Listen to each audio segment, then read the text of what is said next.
gue percaya bahwa ini orang itu bukan orang yang normal, karena orang yang bisa punya keinginan untuk menyakiti orang lain yang sebesar itu tuh pasti udah nggak punya hati, nggak punya akal, nggak punya kepikiran gitu untuk melakukan. Ketika seseorang melakukan kesalahan atau melakukan tindak pidana, dia itu bisa nggak dapatin hukuman sama sekali. Ada dua hal. Yang pertama alasan pembenar, yang kedua alasan pemaaf. Nah, apa itu bedanya? Halo teman-teman, selamat datang di podcast Orang Ganteng Berprestasi. Jadi, ini adalah podcast episode pertama ya. Selamat datang, welcome. Perkenalkan, aku Sadam Permana SH Sarjana Hukum Fakultas Hukum Universitas Indonesia Cum Laude Ijazah Asli.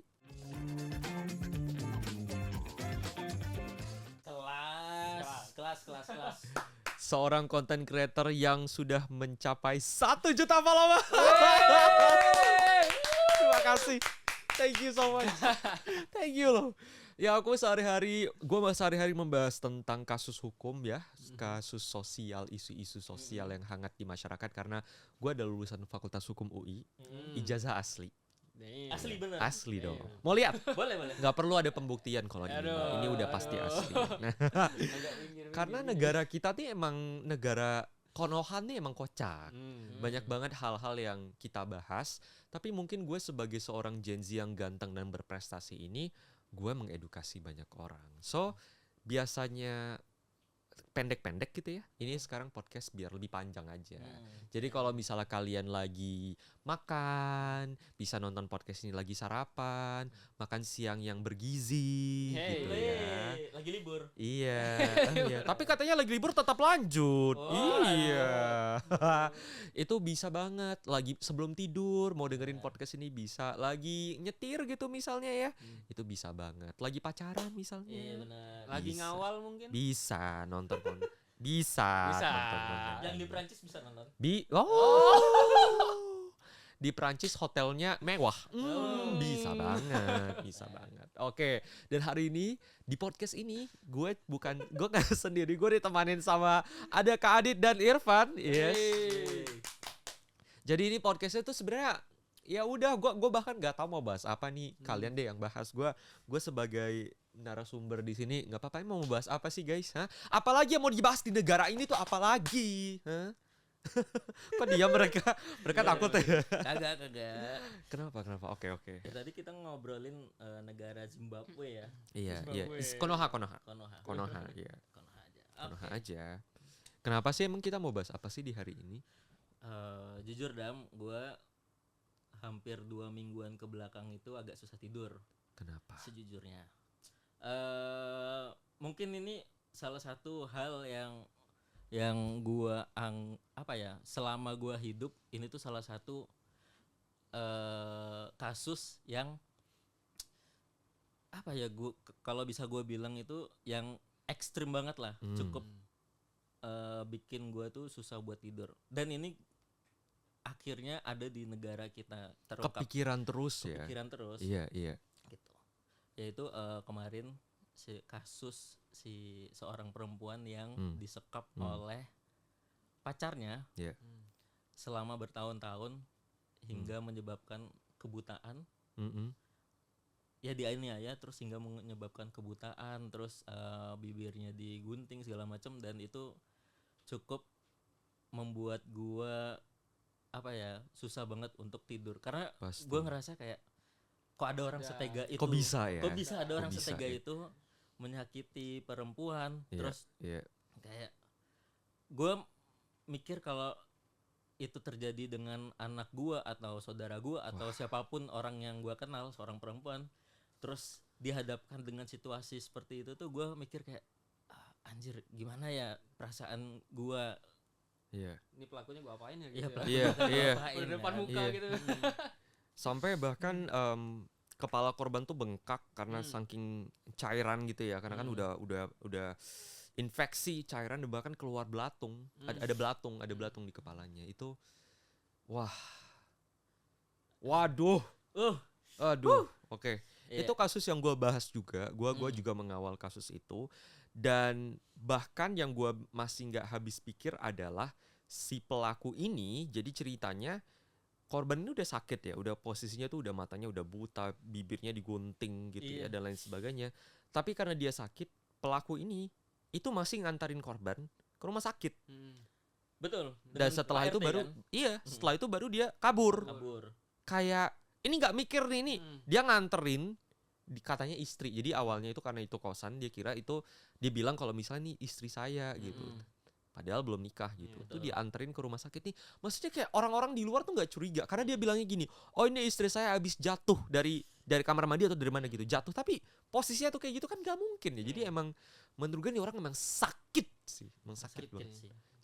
Sakit banget. Menurut lo ini orang red flag apa emang psikopat aja udah? Oke, ini menarik banget buat kita bahas nih ya. Cowok-cowok red flag, cowok-cowok psikopat, atau cowok-cowok yang denial, yang suka ngomong nye. Nah, kalau kita bahas menurut gua ya ini udah psikopat sih. Cuman gua sebenarnya nggak tahu nih ilmu psikologi gitu ya. Cuman gua percaya bahwa ini orang itu bukan orang yang normal, karena orang yang bisa punya keinginan untuk menyakiti orang lain yang sebesar itu tuh pasti udah nggak punya hati, nggak punya akal, nggak punya kepikiran gitu untuk melakukan hal tersebut, bahkan terhadap pacarnya sendiri. Dan ternyata katanya dia itu juga seorang predator yang bukan cuma ngincar satu korban. Jadi ada banyak korban yang pada akhirnya udah speak up kalau dia tuh pernah di DM, diajak, dimaki-maki, dimarah-marah juga sama si Taufik Hidayat ini. Gitu. Jadi menurut gue ini tuh udah masuk ke dalam psycho. Tapi psycho kan itu bentuk red flag. Jadi menurut gue ini adalah laki-laki yang udah dakjal gitu ya. Kurang aduh gitu kayak bener. Gue nanya deh, kalau misalnya menurut kalian hukuman yang cocok pantas buat si Taufik Hidayat ini apa sih sebenarnya? Gue setuju lagi. Kalau gue biarkan dia ya itu kelaparan sampai bener-bener kayak udah kehilangan nutrisi, jadi dia bisa merasakan rasa sakit itu. Itu timpal nggak sih dengan rasa sakit yang dia atau kalau misalnya mata dibayar mata, timpal melakukan hal yang sama gitu. Cuman itulah yang namanya dunia itu tidak ada yang namanya keadilan, apalagi di sebuah negara. Betul. Gitu ya. Keadilan untuk mendapatkan kesejahteraan gitu ya, susah gitu. But anyways, itu sih itu susahnya karena gini, ketika di fakultas hukum gue belajar bahwa tujuan hukum tuh ada dua. Satu untuk membalas, which is efek jera tadi. Yang kedua, tujuan hukum itu adalah untuk memperbaiki, restoratif justice. Jadi ketika dilihat sebenarnya penanganan terhadap para pelaku-pelaku ini tuh gimana, kita ingin melihat hukum itu tuh untuk apa toolsnya. Apakah ingin menghukum atau ingin memperbaiki? Idealnya sebenarnya kan untuk memperbaiki. Betul. Tapi kemudian keadilan tuh gimana rasanya bagi korban dan keluarga korban gitu. Emang kenapa sih kalau kita ngomongin cowok red flag tuh emang kenapa? Menurut riset itu perempuan itu pernah mengalami kekerasan dalam hubungan, entah itu hubungan rumah tangga atau hubungan dalam pacaran. Nah, kita kan ngomong dengan dua orang yang sudah menikah nih. Tepuk tangan dulu dong. Ada Mas Adit dan juga Irfan yang sudah menikah, Masya Allah. Sudah berisi. Pagi tadi dia buat status. Istri lo baru hamil. Baru hamil. Pagi tadi. Selamat. Oh my god. Karena perasaan terakhir kita ketemu lo bilang lo belum ngapa-ngapain. Masih takut kan? Oh my Masih god. Selamat ya. Bakal jadi ayah lo. Oh my god. Lo mau dipanggil apa? Sebenarnya sih karena istri suka Korea, saya juga suka nonton drakor. Gue pengennya sih dipanggil apa? Apa jatuh lo? Oh, lo mau dipanggil apa? Oh benar. Tapi lo merasa cocok dipanggil apa? Gak tahu sih. Gak apa-apa, lu lucu-lucuan aja. Karena lu habis nonton Avatar. Oh benar. Beda apa dong? Beda apa dong? Beda apa? Oh, selamat ya. Ya, terima kasih. Gokil loh. Umur 25, 26 berarti udah menjadi seorang ayah. Iya. Itu muda loh. Iya, muda. Sangat muda. Gue aja belum loh, Pan. Damn.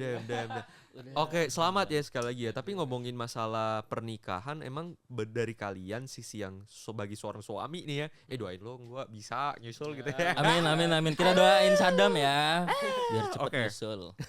Nah, gimana sih kalian sebagai seorang suami itu melihat istri itu gimana perasaannya dengan berita ini? Harusnya kalian dong yang jawab gitu. Dari Irfan dulu. Coba dong. Iya. Pak Sutri yang akan menjadi seorang ayah. Nah, sebenarnya tuh kalau ngelihat kasusnya si Taufik ini kayak merasa nggak habis pikir aja gitu kan. Ya walaupun pas sebelum nikah pun kita kan pasti udah sayang lah sama pacar kita atau mungkin calon istri kita gitu. Ya kayak itu tuh nggak habis pikir, ini orang sayangnya tuh sayang beneran atau sayang psikopat gitu kan. Apakah emang love language-nya itu physical attack gitu atau yeah. kita kan nggak tahu ya. Yeah. Karena ada memang beberapa orang yang gangguan kepribadian gitu yang pernah saya baca-baca ya. Karena background saya juga bukan psikolog gitu. Orang yang semakin obsesinya itu kayak semakin disiksa makin cinta gitu. Nah, cuman ada yang kayak gitu. Ada yang kayak gitu pernah gue baca gitu. Nah, maksudnya dia nyiksa orang. Nah, tapi dia tuh emang karena cinta. Karena cinta gitu. Toksik banget. Nah, iya. Ngedidik dia tuh kayak orang-orang yang selalu diistimewakan, yang terus di antara yang lain katanya dia paling ganteng. Jadi kayak nggak pernah salah. Kalau salah malah dibelain, kayak gitu. Jadi tumbuh. Berarti jadi didikan orang tua tuh emang sangat penting sekali. Nah, balik lagi kalau dengan sikapnya yang kayak gini nih, sebenarnya orang itu terbentuk yang dengan dia yang sekarang tuh karena didikan orang tua juga berperan gitu loh. Yeah. Nah, mungkin dari si Taufik Hidayat kayak ngerasa ya mungkin fine aja gitu dari dianya, karena bawaan pendidikan orang tua mungkin ya. Karena ya kalau bahas tentang pendidikan masa kecil tuh kayak seru banget gitu, karena ya yang saya pelajarin ketika masa kuliah gitu. Formal banget lu panggil saya ya Allah. Gue aja gue. Oh ya gue ya. Kalimantan. Iya. Iya Kalimantan nih. Iya orang Kalimantan. Punten, sorry lanjut. Iya. Jadi kayak dosen saya selalu bilang kalau orang yang tumbuh dengan pendidikan orang tuanya itu kacau, maka dia juga gedenya bakal jadi pribadi yang kacau juga. Kalau apalagi dari dianya tuh nggak menyadari kalau dia itu salah, nggak menyadarin kalau dia itu kayaknya salah. Nah itu semakin lama maka ya tumbuhnya itu semakin kacau juga kayak gitu. Nah makanya ini pelajaran saya selama dosen, kuliah ya. sih. Iya, gua setuju, tapi gini, bahwasannya kita tuh tidak bisa memilih kita lahir di keluarga yang seperti apa. Kita nggak bisa milih orang tua kita siapa, kita lahir di lingkungan yang seperti apa dan lain sebagainya. Memang itu menentukan banget, perannya besar sekali. Cuman sebagai seseorang yang gue percaya bahwa kita itu punya tujuan dan mimpi dan punya masa depan, jangan menjadikan itu excuse untuk kemudian menyakiti hidup sendiri, apalagi hidup orang lain. Jadi menurut gue itu tetap nggak bisa dijadiin alasan lagi, kayak masa iya gue menyiksa perempuan sampai separah itu karena orang tua gue nge-treat gue secara spesial kan, kayak it doesn't make sense, right? Jadi maksud gue orang-orang sakit ini yang memang harus bertanggung jawab dan harus dibenerin dulu. Jadi menurut gue buat si Taufik Hidayat ini kita cek dulu kesehatan mentalnya. Benar sih. Kita lihat dulu dia seperti apa, kita cek, baru kemudian bisa kita minta pertanggungjawaban berdasarkan apa yang udah dicek kejiwaannya. Tapi kalau emang orang yang mempunyai gangguan jiwa gitu, dia nggak bisa dihukum katanya. Gini, di dalam ilmu hukum, gitu ya, dalam hukum pidana itu ada dua hal. Ketika seseorang melakukan kesalahan atau melakukan tindak pidana, dia itu bisa nggak dapatin hukuman sama sekali. Ada dua hal. Yang pertama alasan pembenar, yang kedua alasan pemaaf. Nah, apa itu bedanya? Kalau alasan pembenar, itu misalnya gini deh, dokter bedah, itu nancepin pisau ke badan orang, cut, dibelah, gitu ya. Diobok-obok. Wah. Tindak pidana nggak sebenarnya? Enggak. Kalau misalnya dilihat kan iya, dia nusukin pisau terus ngebuka itu kan kayak gitu. Betul. Tapi dibenarkan karena dia adalah seorang dokter. Misalnya nih, ring tinju berdua gitu ya. Seorang profesional tinju. Gitu. Itu kan sebenarnya penganiayaan. Tapi dibenarkan aja. Kenapa? Karena yang emang profesinya petinju. Jadi itu alasan pembenar. Kedua, alasan pemaaf. Nah, alasan pemaaf ini contohnya adalah orang-orang yang memang mempunyai gangguan jiwa, tapi memang dia nggak punya kontrol terhadap dirinya sendiri. Gitu. Entah itu misalnya dia punya autisme, atau misalnya untuk beberapa case misalnya orang-orang yang memiliki Down syndrome yang mungkin nggak punya, gua nggak tahu sih kalau case-nya Down syndrome gitu, tapi mungkin autisme ya, nggak punya, yang tidak punya kontrol yang utuh gitu terhadap tindakannya sendiri, yaitu bisa menjadi alasan pemaaf. Tapi menurut gua Taufik Hidayat tuh kayaknya dia bisa berpikir sih. Masih bisa berpikir sih, masih bisa diajak ngobrol juga masih nyambung gitu. Jadi kayak menurut gue nggak bisa jadi alasan pembenar menurut gua. Itu sih. Jadi menurut gua tolonglah. Nah, sebenarnya satu hal lagi yang mau gua bahas juga adalah salah satu sisi red flag dari seorang pasangan laki-laki adalah ketika dia itu tidak bisa mengesampingkan egonya sebagai seorang laki-laki ketika misalnya istrinya atau pasangannya mungkin entah itu lebih pinter, entah itu lebih misalnya punya penghasilan yang besar atau apapun gitu ya, merasa egonya tersaingi. Itu mungkin salah satu sisi red flag dari seorang laki-laki ya menurut gua gitu ya. Karena gua personally nggak masalah kalau misalnya pasangan gua lebih daripada gua gitu. Gua juga gitu. Jadi kayak tadi ya yang tentang umpama finansial atau penghasilan dari istri itu lebih gede dari cowok gitu, malah dari pribadi gua ngerasa kayak gua rendah aja gitu daripada dia. Oh, itu kalau dari sisi lu. Ini dari sisi gua, makanya gua kenapa sekali lagi kalau gua tuh nyari kerja apapun gitu pasti mikirnya sekarang ya gua harus tahu penghasilan istri gua berapa dan gua nggak boleh kurang dari itu gitu. Paham. Karena ngerasain kayak apa ya, kita harus laki-laki harus dominan gitu loh. Nah kayak gitu menurut gue kayak gitu. Jadi kalau dari gue sih lebih rendah daripada cewek itu, gue ngerasa ya harga diri gue merasa jatuh aja. Ya ini yang ini gue sampaikan ini. Oke, mungkin gue bisa paham deh. Mungkin karena lebih punya mindset provider. Benar itu. Bedain sebenarnya mindset provider kan karena kita ingin memberikan lebih. Tapi kalau misalnya di sini tuh yang sisi yang gue pikirin tuh adalah ketika misalnya si perempuannya tetap kerja, misalnya laki-laki tetap menafkahi rumah apa segala macam. Nah, perempuan tuh juga kerja. Tapi ternyata penghasilan perempuannya tuh lebih tinggi daripada si laki-laki ini. Ya laki-lakinya tetap bisa provide, tapi dia ngerasa kayak kesenggol aja egonya sampai kayak mikir misalnya istrinya tuh mau kerja atas kemauan sendiri. Betul. Kayak, Mas, lo dipanggil siapa sama istri lo? Kalau gua Mas. Lo Kadin? Kalau gua Mi. Hah? Mi maksudnya? Suami. Oh iya. Ini lucu banget. Mi Umi kali. Lo panggil istri lo coba? Istri. Sayang aja. Oh. Dia manggil gua Mi. Ih, lucu banget. Gue juga manggil nyokap gue Mi. Umi. Mami. Oh, Mami. Lucu banget. Misal kayak Mi, aku mau kerja ya. Terus kayak aku mau kerja karena emang aku mau kerja aja gitu. Terus kayak ya udah suaminya ngebolehin nih kayak oke, kerja. Tapi suaminya tetap nge-provide gitu, jadi provider keluarga. Tapi ternyata istrinya itu ternyata gajinya lebih tinggi. Dan ada beberapa kasus yang suaminya tuh kayak gak mau nih. Kayak lu berhenti kerja sekarang. Padahal kayak istrinya tuh mau kerja emang karena dia mau gitu. Lu bayangin perempuan tuh juga ya ampun, kayak perempuan tuh mengejar pendidikan, perempuan juga kuliah, perempuan juga pada akhirnya punya mimpi.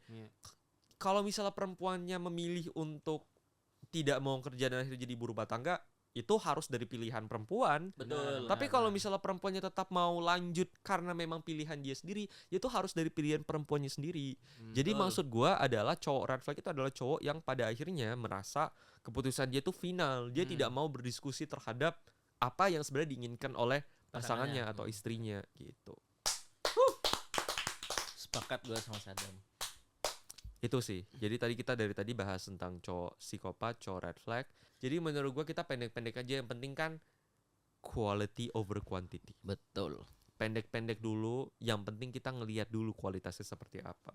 Benar. Jangan kayak program-program gak jelas yang udah digelontorkan duit rakyat tiba-tiba sepi pengunjung. Ya. Ya Allah. Ya. Ya Tiba-tiba programnya di tengah hutan. Ya. Iya, Mending makanya. tengah hutan, tengah kuburan. Ya, iya makanya ada bener lagi. Iya. Kalau dari Ada. gue sih mungkin terakhir untuk para laki-laki ya.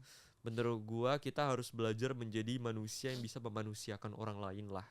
Dan jangan sampai kita merasa kayak karena kita laki-laki, karena emang kita imam sih, tapi jangan menjadikan itu sebagai kayak karena gue imam, gue yang harus menentukan semua hal. Gue tidak harus diskusi dengan pasangan gue. Itu jangan seperti itu sih. Itu dari gue yang belum menikah. Dari kalian deh yang sudah menikah deh gimana? Pasangan ini ya yang baru dulu deh. Kalian kan nikahnya barengan di tahun yang sama. Beda 3 bulan kita. Ya elah sama. Iya, beda 3 bulan doang ya. 3 bulan. Ya ampun. Enggak ding, 6 bulan ya? Oh iya, oke. Kalau dari gue sih pendapat istri itu sebenarnya juga penting menurut aku gitu. Jadi pendapat istri dan pendapat suami jadi kayak digabungin jadi satu, terus cari jalan tengahnya. Umpama dari si cowoknya itu bilang A, ceweknya bilang B, nah cari jalan tengahnya. Dan itu diskusi juga perlu karena biar sama-sama nggak merasa dikalahkan, makanya ada namanya diskusi gitu sih. Memang diskusi dalam rumah tangga itu memang harus sih, jangan sampai di take over semua keputusan oleh suami. Karena pendapat istri juga banyak yang positif kok gitu. Betul. Jadi nggak sabar. Siap. Kadit gimana Kadit? Ya, kalau dari gua, menurut gua rumah tangga itu isinya ngobrol ya. Full dari awal lo nikah sampai nanti tua itu isinya cuma ngobrol dengan pasangan. Adapun nanti ketika lo punya anak atau cucu itu tuh kayak jadi tambahan, menurut gue tambahan dalam rumah tangga aja. Dan ketika anak lo udah gede, dia pasti akan pergi merantau atau bakalan ninggalin lo pergi jauh buat mimpi-mimpinya. Sedangkan kita tuh cuman punya seorang istri di dalam rumah itu. Jadi mau nggak mau kita harus selalu ngobrol, selalu diskusi apapun itu. Pesan yang selalu disampaikan oleh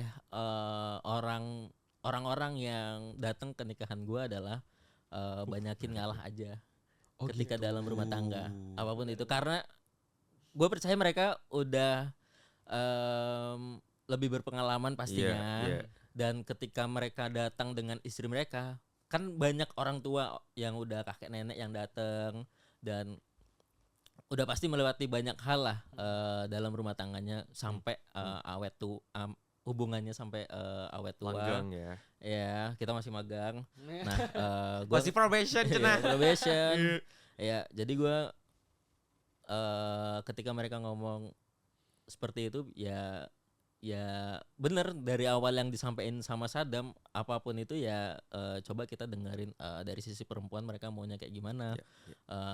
Kalau memang masuk akal ya kita ngalah gitu, jangan apa-apa terima aja kalau misalnya memang kita yang salah gitu. Betul. Dengerin tuh suami-suami. Nah, betul itu. Gue masih baru sih, jadi gue masih banyak belajar lah dalam hubungan rumah tangga ini. Masya Allah. Dan ya itulah,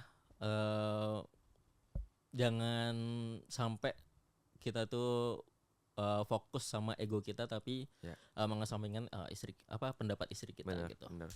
Kita tepuk tangan dulu dong buat suami-suami ini. Terima kasih teman-teman yang sudah menonton podcast Orang Ganteng Berprestasi.